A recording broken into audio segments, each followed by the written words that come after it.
So somehow, some way, the Atlanta Falcons are back in a playoff position. They looked like they were really out of it the past 4 weeks, just with Kirk Cousins' abysmal play. But Tampa Bay has kind of stalled out here, especially with losing to the Dallas Cowboys. I really don't even know how they lost that game. Shamelessly, I had some money on the Buccaneers, and even like that last play when Rashid White got stripped, it's just like, ugh, I don't know, man. I guess it just wasn't their night, and they only lost by 2 points, but brutal, just brutal. Like, your season is on the line, and you lose to Cooper Rush, and like, granted, Cooper Rush is actually having a better statistical season than Dak Prescott, which is hilarious.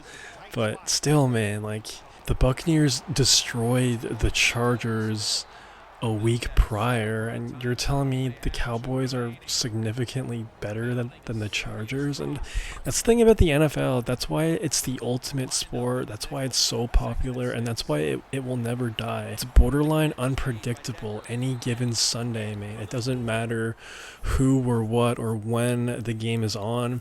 Anybody can take it, and that's the beauty of the ultimate team sport.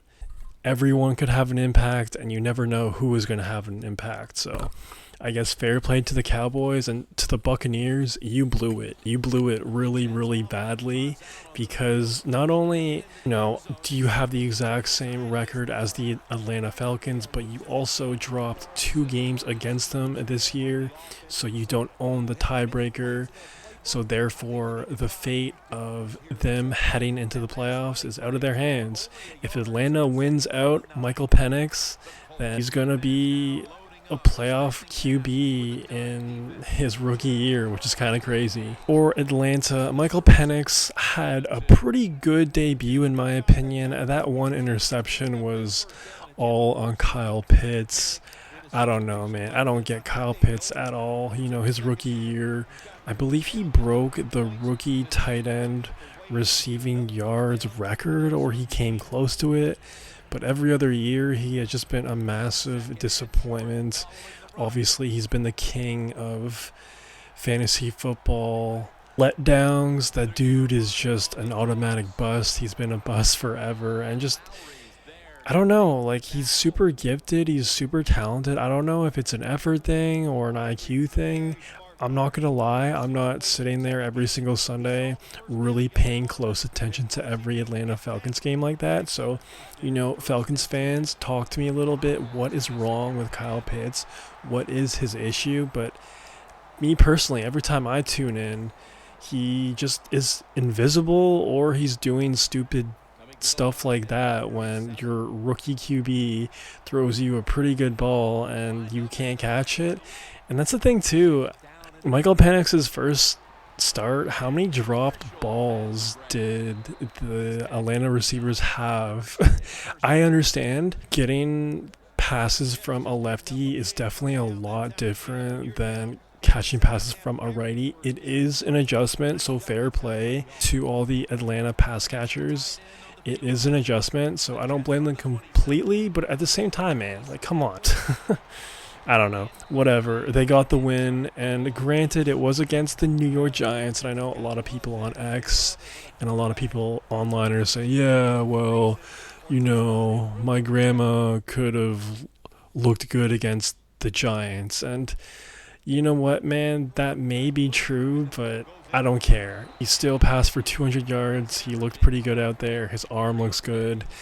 He can move in the pocket. He can be mobile a little bit compared to Kirk Cousins. So I think Atlanta definitely has something cooking right now. And I do partially agree with the New York Giants are one of the worst teams in the past 5 years. I do agree with that narrative, but we will find out when Michael Penix and the Falcons travel to Washington on Sunday Night Football. Really excited for that game. It should be a great game. 2 rookie QBs that could potentially be going to the playoffs. That's pretty nuts.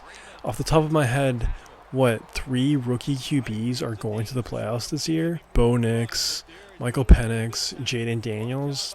don't know what the record is, but I think that has to be the record. 3 starting rookie QBs in the playoffs. Nuts, man. Absolutely nuts. Not only that, another NFL record that's about to be broken. 3 13-win teams in one division. Absolutely nuts. NFC North. So, let's think about the NFL, man. New things, new rules, new records every year. Game keeps growing. History keeps changing.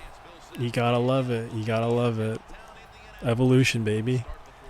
So the Falcons have the Commanders and then the Panthers at home. Both of those games should be a challenge for sure, especially with Michael Penix only having 1 start under his belt. I totally expect the Commanders to win against the Falcons this upcoming week, just because it's a second start, and I feel like the Commanders are a better team overall. Plus, they're coming off a pretty incredible win, so that team is going to be extremely fired up.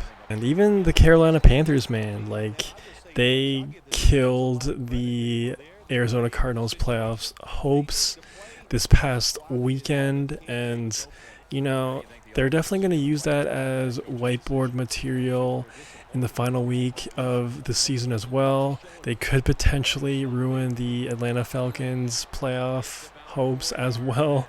So, and not only that, but like, since Bryce Young came back, he's looked pretty competent out there, and Dave Canales is calling pretty good games, and they almost beat the Eagles as well. They almost beat the Chiefs.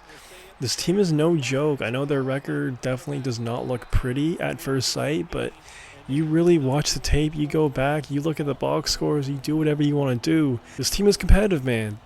It's no cakewalk. It's no cakewalk no more. So we'll see what happens there. And speaking of Carolina, they are playing the Tampa Bay Buccaneers this week in Tampa Bay. Now, Tampa Bay obviously needs to win this game if they want even a shot at making the playoffs. And then they finish off the year versus the Saints. Now, kind of polar opposite of the Atlanta schedule. Very winnable games right there. More so the Saints game at home. If you can't beat the Saints at home, you don't deserve to go to the playoffs. That's all I gotta say. But really, if they win these 2 games, I feel like they will make it to the playoffs, just because I don't think Atlanta is going to win against Washington. But who knows? Crazier things have happened. We've seen that this past weekend. But you let me know who you think is going to make it to the playoffs, Atlanta or Tampa Bay. To be honest, man, I'm really disappointed with Tampa Bay. Not only because I had a little bit of cheese on them, but like, that defense looked atrocious. I know they kind of turned up in the 4th quarter against Dallas, but Cooper Rush, CeeDee Lamb was tearing them apart the first half of that game, and they just looked really soft. If they do make the playoffs, they would more than likely be playing the Minnesota Vikings, at least as of right now. And if Cooper Rush can tear up your defense like that, I can't even imagine what Sam Darnold, Aaron Jones, Addison, Justin Jefferson will do to them. So, I don't know. It's kind of a coin flip in my opinion. It's kind of a coin flip. Atlanta or Tampa Bay. I just think Tampa Bay is going to get it done just because I don't see Atlanta winning this Sunday Night Football game against the Commanders. But I hope I'm wrong. I think I'd rather see Michael Penix in there. But at the same time, Baker is such a fun watch as well. I'm torn. I'm torn. What can I say? Are you torn too? Let me know in the comments, and let me know what you think about both teams and everything else in between. If you made this far, please subscribe and like the vid. It'd help out your boy a lot. That's all I got for right now. Peace. Touchdown, Phil. We'll see if they still have it in them to issue a repeat performance. Well, what you saw in that last drive was everything just came together perfectly for him. The experience of the football team, the talent of the players, and the coaches helped them out, and they got it done. The Colts come out in a dime package, out of the shotgun formation. And this goes incomplete as he was looking over the middle. Big 3rd down coming. coming up here. The Jets get set at the line, needing to get to the 30 for a first. My goodness, what a hit, and the ball falls incomplete. Sometimes when you have a lead, your defense is on the field. You just want one of your guys to come through and make a play. That time, nice play by the defensive player. Now it's 4th down for the offense. The Jets turn the ball over on downs, and he'll go back to the